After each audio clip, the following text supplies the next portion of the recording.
ngizonda Sam. No, ake ngibonge. Ngiyabonga kakhulu mphathi wohlelo, ngibonga kakhulu. Bengakaqala abantwana laba bami. Engifuna ukuphakamisa la. Ekucabangeni kwami nasekubukeni kwami. Umbizi kubabiza abadala osesele yilo. Ngoba uJikjela lo besigijima naye, ngafunda kuyena, ngancela kuyena, ngase ngigijima naye futhi. UJikjela umuntu ngosheleni uthi idobolwane. Sigijima naye kuthi idobolwane. Sasigijima noMeva, omfana ngubani. Esasigijima nabo naye ubaba ungubani. Ngiyabonga kakhulu mangibona uMbofu.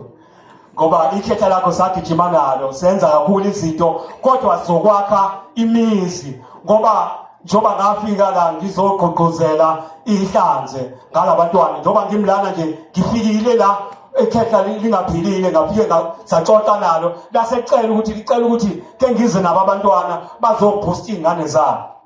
Ngeza nazo ke lezi ingane, safika la ekhaya, safike sakwenza. Emva kwaloko induna yensizwa la uSilo saficana naye ePhasikeni, yafike yabonga yathi webaba uMbotho naku wacela sifukile isigodi, nawe namhlanje sikhona ePhasikeni siyenza izinto.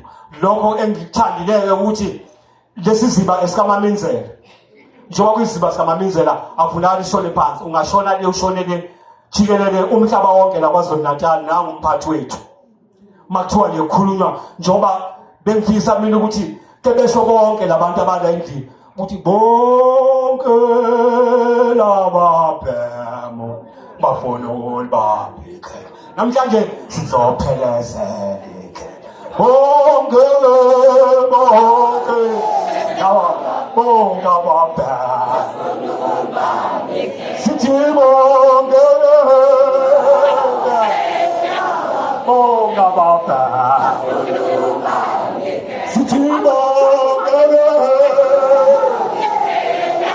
bonke ababhemo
Sengithatha mntanami unginike nje ama-point awu-2 bese ngibaleka abafowethu, ngoba ngizoxolisa nje bazonginika ama-point awu-2 bese ngibaleka ngoba sengileza.